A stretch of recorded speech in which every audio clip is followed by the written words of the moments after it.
نحمده ونستعينه ونستغفره ونؤمن به ونتوكل عليه ونعوذ بالله من شرور أنفسنا ومن سيئات أعمالنا. من يهده الله فلا مضل له ومن يضلله فلا هادي له.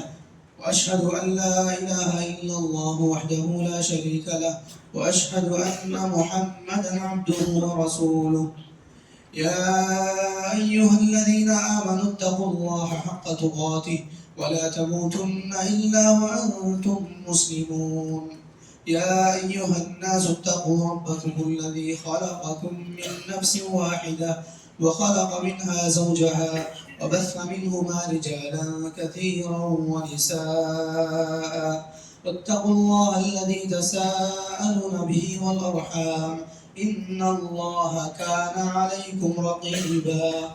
يا أيها الذين آمنوا اتقوا الله وقولوا قولا سديدا يصلح لكم أعمالكم ويغفر لكم ذنوبكم ومن يطع الله ورسوله فقد فاز فوزا عظيما.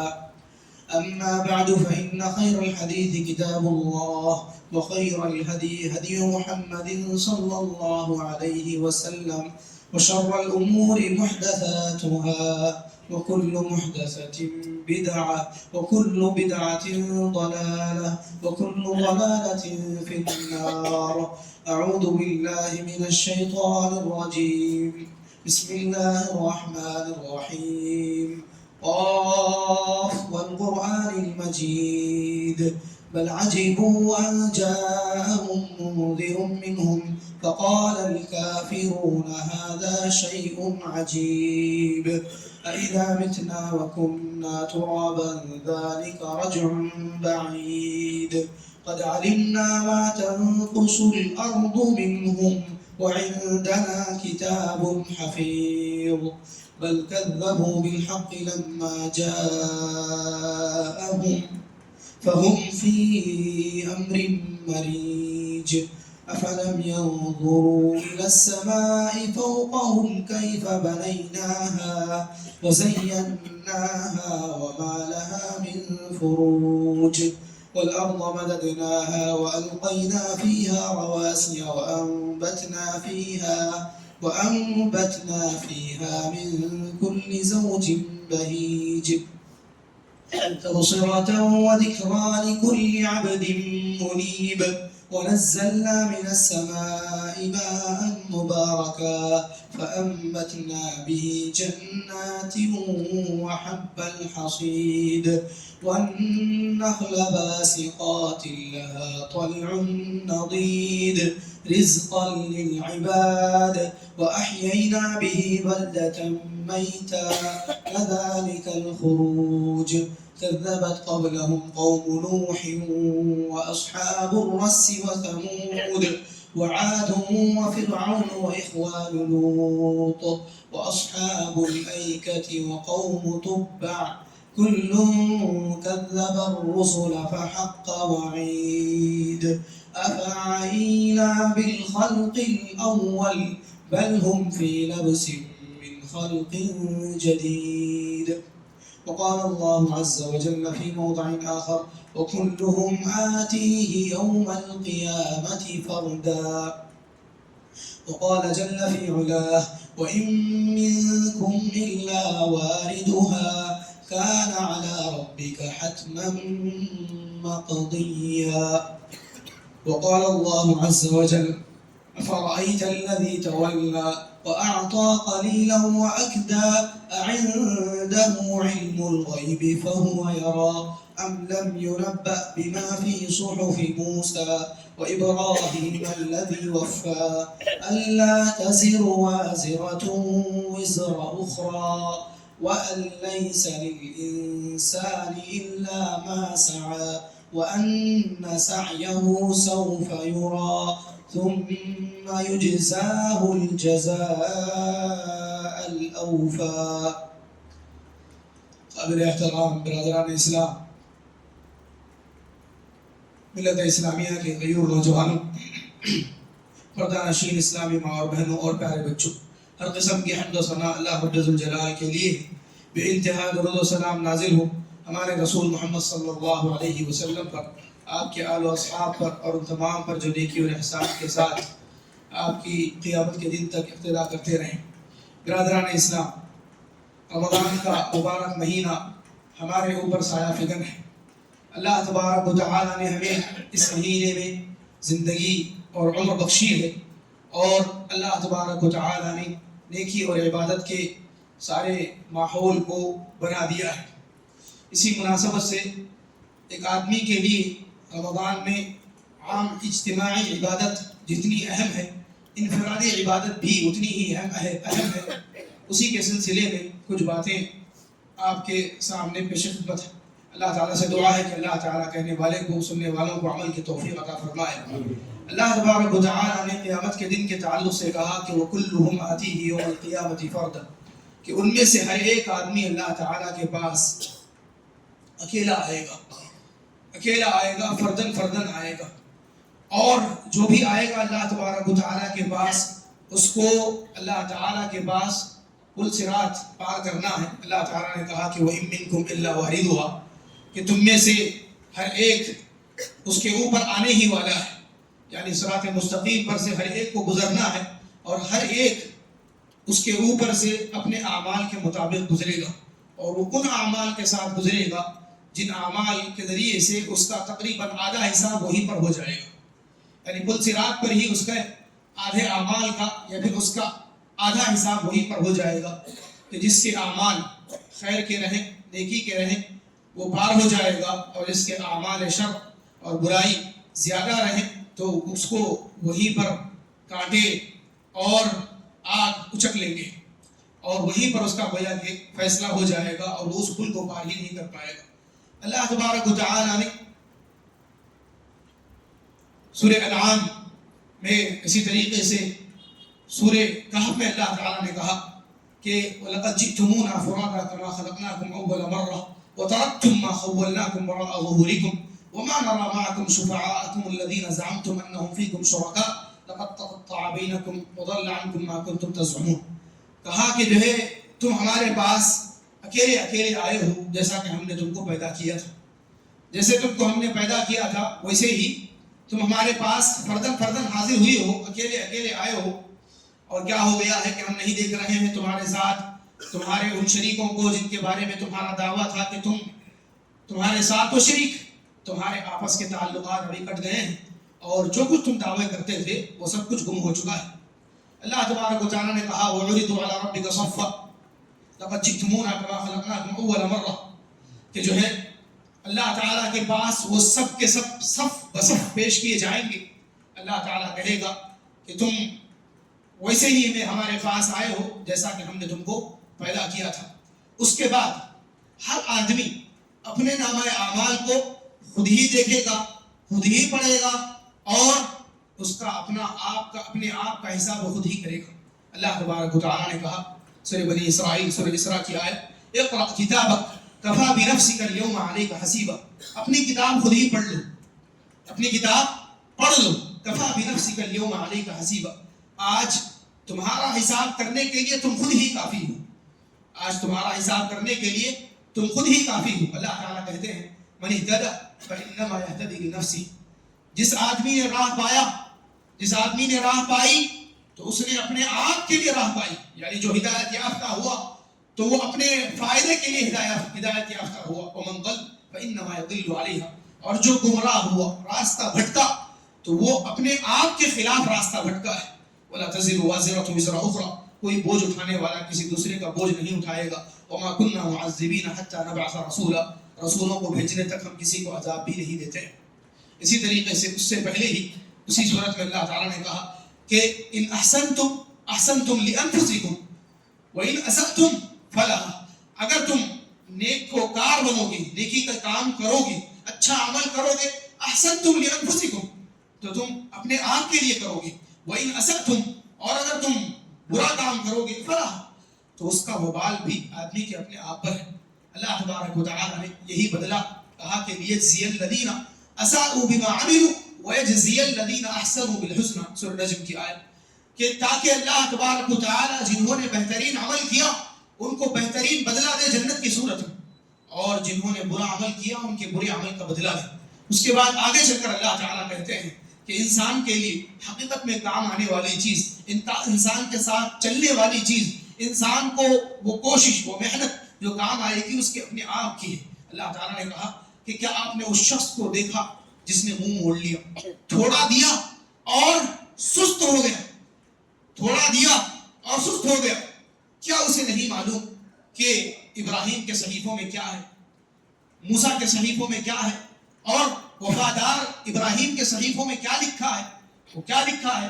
وہ ابراہیم الذی وفا اللہ تزر وازرۃ وزر اخرى، کہ کوئی بوجھ اٹھانے والا کسی دوسرے کا بوجھ نہیں اٹھائے گا۔ وَأَلَّيْسَ لِلْإِنسَانِ إِلَّا مَا سَعَى، انسان کے لیے وہی ہے جس کی وہ خود کوشش کرتا ہے۔ وَأَنَّ سَعْيَهُ سَوْفَ يُرَى، اپنی کوشش کو ضرور دکھایا جائے گا، اپنی کوشش کو، اپنی محنت کو ضرور دکھایا جائے گا۔ وہ سعی فہم، وہ جہد مسلسل، وہ جو کرتا رہا ہے اس کو دکھایا جائے گا۔ ثم يجزاه الجزاء الاوفى، اور پورا سب سے زیادہ بہتر انداز میں، پورے انداز میں، یعنی بھرپور انداز میں اس کو بدلہ دے دیا جائے گا۔ یہ اور اس جیسی آیتیں ہمیں دعوت عمل دیتی ہیں کہ آدمی وہ اعمال کرے جس میں اس کی اپنی محنت ہے، اس کی اپنے آپ کی جد و جہد ہے، اور اس سے بڑھ کر ایسے اعمال کو اپنائے جس میں خلوص، للہیت زیادہ ہو، ریاکاری، دکھاوے کا شائبہ کم سے کم ہو۔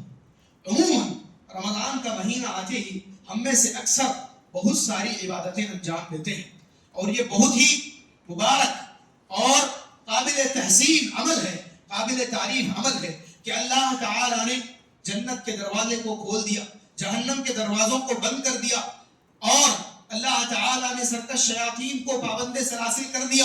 اللہ تعالیٰ نے فرشتوں کو اتارا اور ان کو اعلان کرنے کا حکم دیا کہ یا باغی الخیر اقبل و یا باغی الشر اقصر، کہ جو ہے نیکی کرنے والے، نیکی کا متلاشی آگے بڑھ، اور شر کے متلاشی اپنے آپ کو روک لے، یہی رک جا۔ اور وَلِلَّهِ عُتَقَاءُ مِنَ النَّارِ وَذَلِكَ فِي كُلِّ لَيْلَةٍ، اور اللہ تعالیٰ کے کچھ بندے ہیں جن کو اللہ تعالیٰ جہنم سے آزاد کرتا ہے، اور یہ ہر رات میں ہوتا ہے، ہر رات میں ہوتا ہے۔ اللہ کے نبی علیہ السلام نے اس حدیث میں ایک خوشخبری دی کہ کہا کہ جو ہے جنت کے دروازے کھلے، جہنم کے دروازے بند ہیں، نیکی کے فرشتے پھیلے ہوئے ہیں اعلان کرتے ہوئے اور برائی سے روکتے ہوئے، اور ساتھ ہی اللہ تعالیٰ نے ہر رات میں جہنم سے آزادی کے پروانے پانے والوں کو رکھا ہے۔ بس آدمی کو اللہ تبارک و تعالیٰ سے مانگنا ہے، ماحول میسر ہے۔ اس لیے سبھی لوگوں کو ہم دیکھتے ہیں کہ دن میں روزے کا اہتمام کرتے ہیں، رات میں تراویح کا اہتمام کرتے ہیں، اور اکثر لوگ افطار کے وقت دعاؤں کا اہتمام بھی کرتے ہیں۔ اس کے ساتھ ساتھ جن چیزوں کی ضرورت ہے کہ آدمی خود سے کچھ عمل کرے، روزے رکھتا ہے تو روزہ اس کا اپنے آپ کا عمل ہے، اور اللہ تبارک و تعالیٰ نے جو بات کہی ہے وہ اسی وجہ سے کہ روزہ اپنا ذاتی عمل ہے، ساتھ ہی یہ کہ روزے کا رکھنا نہ رکھنا کسی کے اوپر، اس کے علاوہ کسی کے اوپر ظاہر نہیں ہوتا ہے، پتہ نہیں چلتا ہے کہ آدمی روزے سے ہے کہ نہیں ہے۔ اسی لیے اللہ تبارک و تعالیٰ نے جیسے اس کا روزہ مخفی ہے اللہ کے لیے، اللہ تعالیٰ نے اجر کو بھی اٹھا کر چھپا کر کے رکھا ہے کہ وَالصَّوْمُ لِي وَأَنَا أَجْزِي بِهِ، کہ روزہ میرے لیے ہے اور میں ہی بدلہ دوں گا۔ وجہ یہ ہے کہ بندہ روزے کو اللہ تعالیٰ ہی کے لیے رکھتا ہے، اور اللہ تبارک و تعالیٰ ہی اس کا بدلہ دے گا۔ لیکن اس کے علاوہ کی کچھ چیزیں ایسی ہیں جس میں ہماری کوشش کم ہوتی ہے، ہماری کوشش کم ہوتی ہے۔ ایک کوشش کم ہوتی ہے، اور دوسرا اس کے اندر ریاکاری کا شائبہ زیادہ ہوتا ہے، دکھاوے کا شائبہ زیادہ ہوتا ہے، کہ لوگ دیکھ رہے ہیں تراویح کا اہتمام ہو رہا ہے، لوگ دیکھ رہے ہیں تو قرآن کی تلاوت مجموعی اعتبار سے ہو رہی ہے، لیکن انفرادی طور سے آدمی رات میں اٹھ کر کے کچھ نمازیں پڑھ لے، قرآن کی تلاوت کر لے، اللہ تعالیٰ سے دعا اور مناجات کر لے، یہ بہت ہی کم ہوتا ہے۔ حالانکہ میرے بھائیوں، اس کے اندر قبولیت اور قبولیت کے جو معیار ہیں، قبولیت کی جو امید کی باتیں ہیں، وہ زیادہ ہیں بنسبت اجتماعی عبادت کی، کیونکہ اجتماعی عبادت میں ایک دوسرے کے دیکھا دیکھی اور ایک دوسرے کو یعنی کہ اچھا بتانے کا، یعنی کہ شیطان کا جو حصہ ہے کہیں نہ کہیں شامل ہو جاتا ہے کسی نہ کسی لمحے۔ اس کے مقابلے میں آدمی جو انفرادی عبادت کرتا ہے، اس عبادت میں وہ اکیلا ہے، اس عبادت میں وہ اکیلا ہے، اس کو دیکھنے والا، اس کو سننے والا، اس کو غور کرنے والا، اس کی تعریف یا تذلیل کرنے والا نہیں ہے۔ ایسے مواقع کو آدمی کو ڈھونڈنا چاہیے، اس لیے کہ اس میں اللہ تعالیٰ کے پاس عمل کے قبول ہونے کی امید زیادہ ہے۔ جتنی فضیلتیں ہیں، جتنے اعمال ہیں ہمارے، اکثر اعمال اس میں سے اجتماعی ہیں، لوگوں کے سامنے ہیں، نظروں کے سامنے ہیں، لیکن وہ اعمال جو ہمارے اپنے آپ کے لیے ہو، جو ہمارے اور اللہ تبارک و تعالیٰ کے درمیان ہو، جس کو دیکھنے والا اللہ تعالیٰ کے سوا کوئی نہ ہو، جس کو سننے والا اللہ کے سوا کوئی نہ ہو، اور جس کو سراہنے والا، جس سے پسند کرنے والا اللہ کے سوا کوئی نہ ہو۔ اللہ بھی پسند کرتا ہے، اللہ بھی تعجب کرتا ہے، اللہ تعجب کرتا ہے اس نوجوان سے جو جوانی کے باوجود غلطی نہیں کرتا۔ اللہ تبارک و تعالیٰ خوش ہوتا ہے اس بندے کی توبہ سے جو بندہ اللہ تعالیٰ کے پاس رجوع کرتا ہے۔ اللہ تعالیٰ خوش ہوتا ہے، اللہ تعالیٰ سنتا ہے، اللہ تعالیٰ سنتا ہے اس نبی کی بہترین تلاوت کو جو اپنی بہترین آواز میں تلاوت کر رہا ہوتا ہے۔ اللہ تعالیٰ یہ سب کرتے ہیں، اللہ تعالیٰ یہ سب کرتے ہیں۔ تو آدمی ان اوقات کو دیکھے اور ان اعمال کو اختیار کرے جو اس کے اور رب کے درمیان ہے۔ قرآن کی تلاوت کا معاملہ اکثر ایسا ہو گیا ہے کہ جو ہے ہم میں سے اکثر یا تو قرآن سنتے ہیں وہ بھی یعنی کہ ڈیوائسز کے ذریعے سے، ایسا بھی نہیں کہ کوئی پڑھ رہا ہے اس کے پاس ہم بیٹھ کر سن رہے ہیں، نہیں، بلکہ ریکارڈڈ قرآن، جو کہ آج کل یعنی کہ یہ بات نہیں ہے کہ ریڈیو کہا جائے، ٹیپ ریکارڈر کہا جائے، اس کے علاوہ کے ڈیوائسز اتنے سارے ہیں کہ آدمی اس سے سنتا ہے صرف، اور کبھی اکثر ایسا ہوتا ہے کہ سن رہا ہوتا ہے اس کی توجہ نہیں ہوتی ہے، سن رہا ہوتا ہے وہ سمجھ نہیں رہا ہوتا ہے۔ اس کے مقابلے میں خود پڑھیں، خود ترجمے کے ساتھ پڑھیں، خود معنی اور مفہوم کو سمجھیں، یہ اصل ہے۔ اسی کے لیے قرآن نازل ہوا ہے۔ قرآن اس لیے نازل نہیں ہوا ہے کہ قرآن کو شعر کے انداز میں پڑھا جائے، قرآن کو گانے کے انداز میں گایا جائے۔ اللہ کے نبی علیہ السلام نے پڑھنے کا حکم دیا ہے، خود کو پڑھنے کا حکم دیا ہے۔ آپ نے کہا کہ اقرأوا القرآن فإنه يأتي يوم القيامة شفيعا لأصحابه، کہ قرآن پڑھو، خود پڑھو۔ اللہ تعالیٰ نے کہا فقرؤوا ما تيسر من القرآن، نماز میں، تہجد میں جو تم کو آسان ہو قرآن پڑھو، خود پڑھو۔ من قرأ حرفا من کتاب اللہ فله حسنة والحسنة بعشر امثالها، لا اقول الف لام میم حرف ولكن الف حرف ولام حرف ومیم حرف، کہ جو آدمی اللہ کی کتاب سے ایک حرف پڑھتا ہے اس کے لیے نیکی ہے، اور ایک نیکی 10 گنا کے برابر ہے۔ میں نہیں کہتا کہ الف لام میم ایک حرف ہے، بلکہ الف ایک حرف ہے، لام ایک حرف ہے اور میم ایک حرف ہے۔ وہ لوگ جو ہجوں کے ساتھ پڑھتے ہیں ان کے لیے بھی اللہ کے نبی علیہ السلام نے خوشخبری سنائی کہ والذی یقرأ القرآن ویتتعتع وهو علیہ شاق فلہ اجران، کہ جو آدمی قرآن پڑھتا ہے اور وہ اٹک کر کے پڑھ رہا ہوتا ہے اور قرآن کی تلاوت اس کے اوپر مشقت سے بھری ہوتی ہے، یعنی اسے قرآن پڑھنے میں وقت لگتا ہے، تکلیف ہوتی ہے، ہجے کر کے پڑھنا پڑتا ہے، رک کر کے پڑھنا پڑتا ہے، ایسے آدمی کے 2 اجر سنائے گئے۔ تو یہ انفرادی عمل ہے کہ آدمی خود سے کرے ایسا۔ اللہ تبارک و تعالیٰ نے اس چیز کا حکم دیا ہے کہ آدمی جو ہے اللہ تبارک و تعالیٰ سے یعنی کہ قرآن کے ذریعے سے مناجات کرے، دعا کے ذریعے سے مناجات کرے۔ ایک قرآن کی تلاوت کا ہو گیا کہ قرآن کی تلاوت عموماً سننے کا ہم اہتمام بہت کرتے ہیں، وہ بھی سننے کا ایسا جس میں کوئی محنت نہیں ہے، لگا دیے اور اس کے بعد کیا پڑھ رہا ہے وہ بھی نہیں معلوم۔ حالانکہ اللہ کے نبی صلی اللہ علیہ وسلم نے قرآن آپ نے سنا بھی ہے تو تدبر کے ساتھ، غور و فکر کے ساتھ، کہ اللہ کے نبی صلی اللہ علیہ وسلم قرآن سنے تو آپ کی آنکھوں سے آنسو روا ہو گئے۔ ابن مسعود رضی اللہ عنہ کا واقعہ مشہور ہے کہ انہوں نے سورہ نساء کی آیتیں آپ پر تلاوت کی آپ کے حکم پر، تو اللہ کے نبی صلی اللہ علیہ وسلم نے ان کو کہا کہ بس اس لیے کہ آپ اس آیت پر پہنچ گئے تھے کہ فَكَيْفَ إِذَا جِئْنَا مِنْ كُلِّ أُمَّةٍ بِشَهِيدٍ وَجِئْنَا بِكَ عَلَى هَؤُلَاءِ شَهِيدًا، کہ جو ہے اس وقت کیا حال ہوگا جب ہم ہر امت سے ایک ایک گواہ لائیں گے اور ساری امتوں پر آپ کو گواہ بنا کر کے لائیں گے۔ اللہ کے نبی صلی اللہ علیہ وسلم کی آنکھوں سے آنسو روا ہو گئے۔ احساس ذمہ داری اور ایک بہت بڑا اللہ تبارک و تعالیٰ نے جو فریضہ عائد کر کے رکھا ہے امت کے ہر فرد پر بھی اور ساری امتوں پر، اللہ کے نبی صلی اللہ علیہ وسلم کے سردار ہونے پر بھی، کہ آپ امام الانبیاء بھی ہیں اور سید ولد آدم بھی ہیں، اولاد آدم کے سردار بھی ہیں۔ تو اس اعتبار سے اللہ کے نبی صلی اللہ علیہ وسلم نے یعنی اپنے آپ کے بارے میں سوچا، فکر کی کہ کیسے ہوگا، اس وقت کیا حال ہوگا میری امت کا اور میرا۔ تو یہ اللہ کے نبی صلی اللہ علیہ وسلم نے سنا اسی طریقے سے ابو موسیٰ اشعری رضی اللہ عنہ کا واقعہ مشہور ہے کہ اللہ کے نبی نے ان سے کہا کہ کاش کہ تم اس وقت دیکھتے جس وقت میں کھڑے ہو کر کے تمہاری تلاوت سن رہا تھا، وہ اپنے گھر میں تلاوت کر رہے تھے۔ اللہ کے نبی صلی اللہ علیہ وسلم نے گزرتے ہوئے ان کی تلاوت سنی، کہا کہ لقد اوتیت مزمارا من مزامیر آل داؤد من مزامیر داؤد علیہ السلام، کہ یقیناً تم جو ہے داؤد علیہ السلام کی بانسریوں میں سے، ان کی سروں میں سے ایک سر دیے گئے ہو۔ گانا نہیں ہے بلکہ آواز ہے، بہترین ادائیگی مراد ہے۔ اللہ کے نبی صلی اللہ علیہ وسلم نے تلاوت سنی تو ٹھہر گئے۔ آپ صلی اللہ علیہ وسلم آپ نے تلاوت سنی تو آپ کی آنکھوں سے آنسو روا ہو گئے، آپ نے غور و تدبر کے ساتھ سنا۔ تو یہ کام یہ کرنے کا یہ ہے کہ آدمی اس رمضان کے مہینے میں جو کہ شہر القرآن ہے، اس مہینے میں خود قرآن کو سیکھنے کا اہتمام کرے۔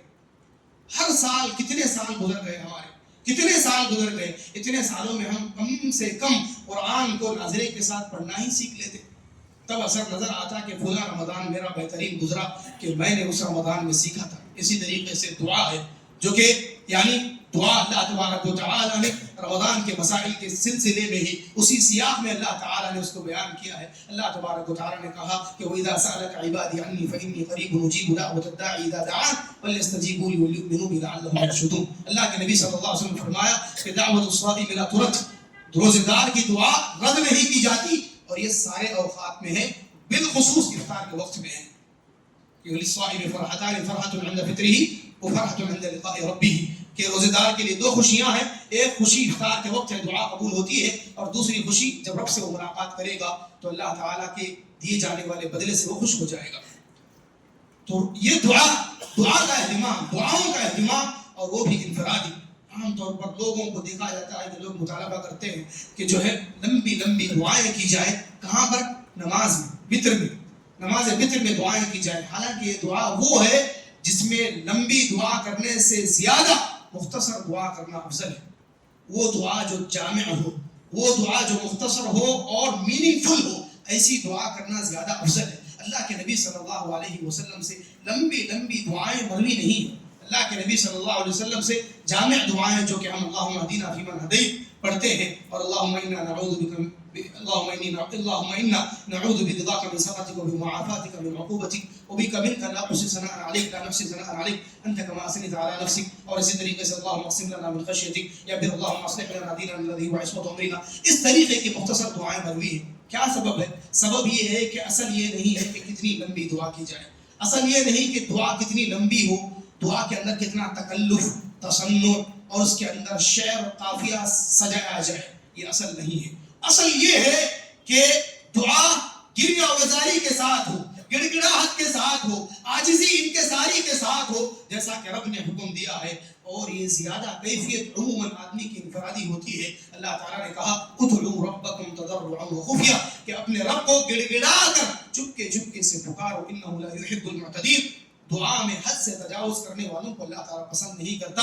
اس میں یہی کہا گیا کہ آدمی لمبی لمبی دعائیں کرے، اور اکثر دعائیں جو یہاں کی جاتی ہیں وہ ہم کو سمجھ میں نہیں آتی ہیں۔ وجہ یہ ہے کہ اس کو سمجھنے کی ہم نے کبھی کوشش بھی نہیں کی ہے، اور دعا اتنا اس کا اثر ہے اور اتنی اہم ہے کہ اللہ کے نبی علیہ الصلوۃ والسلام نے فرمایا کہ من لم يسأل اللہ یغضب علیہ، جو آدمی اللہ سے مانگتا نہیں اللہ اس پر غصہ ہوتا ہے، اللہ اس پر غصہ ہوتا ہے۔ ابن ماجہ کی روایت ہے کہ جو آدمی نہیں مانگتا اللہ تعالیٰ اس پر غصہ ہوتا ہے۔ اسی طریقے سے تیسری چیز جو خفیہ کرنے کی، انفرادی طور پر کرنے کی ضرورت ہے، وہ ہے صدقہ و خیرات۔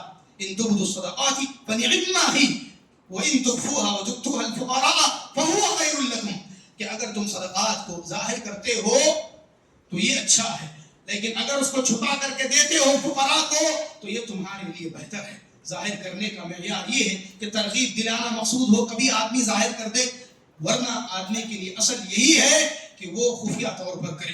وہ حدیث جو مشہور ہے کہ سبعۃ یظلهم اللہ فی ظلہ یوم لا ظل الا ظلہ، اس میں اللہ یعنی کہ وہ 7 خوش نصیب جنہیں اللہ تبارک و تعالی اپنے سائے میں، اپنے عرش کا سایہ عطا کرے گا۔ اللہ کے نبی علیہ الصلوۃ والسلام نے جو عبادتیں، جو اعمال اس حدیث میں بتائے ہیں، 7 کے 7 اعمال خفیہ ہیں، 7 کے 7 اعمال خلوص للہیت پر ہیں، 7 کے 7 اعمال انفرادی ہیں کہ آدمی بے حیائی کے بارے میں اللہ سے ڈرے، صدقہ خیرات کرنے کے بارے میں اللہ تبارک و تعالیٰ کو دکھائے، اس کے دائیں ہاتھ سے صدقہ ہو تو بائیں ہاتھ کو بھی نہ معلوم ہو، ایسے اللہ کے نبی علیہ السلام نے کہ آدمی ایک نماز کے بعد دوسری نماز کا انتظار کرے. اللہ کے نبی علیہ السلام نے جو باتیں بتائی ہیں اکثر کا تعلق آدمی کے اخلاص سے، اس کی للہیت سے اور اس کی انفرادیت سے ہے. تو ایسی عبادتوں کو اختیار کرنا چاہیے. باقی وہ اجتماعی عبادتیں جو عموماً ہوتی ہیں آدمی اس کا اہتمام کرے. وہ اس اعتبار سے اہم ہے کہ آدمی کو جذبہ ملتا ہے، ایک موٹیویشن ملتا ہے، یعنی کہ انسپائر ہوتا ہے وہ دوسروں سے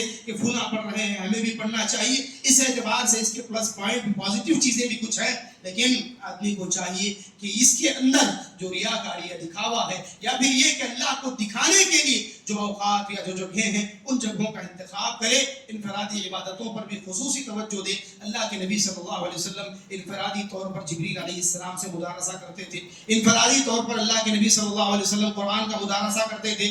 انفرادی طور پر اللہ کے نبی صلی اللہ علیہ وسلم اعتکاف کرتے تھے. خود اللہ کے نبی صلی اللہ علیہ وسلم زیادہ عبادت کرتے تھے. آپ صلی اللہ علیہ وسلم خود ہی قیام اللیل کا اہتمام کرتے تھے. یہ ساری چیزیں ہمیں بتاتی ہیں کہ آدمی اجتماعی عبادتوں کے ساتھ بلکہ اس سے زیادہ انفرادی عبادت پر توجہ دے.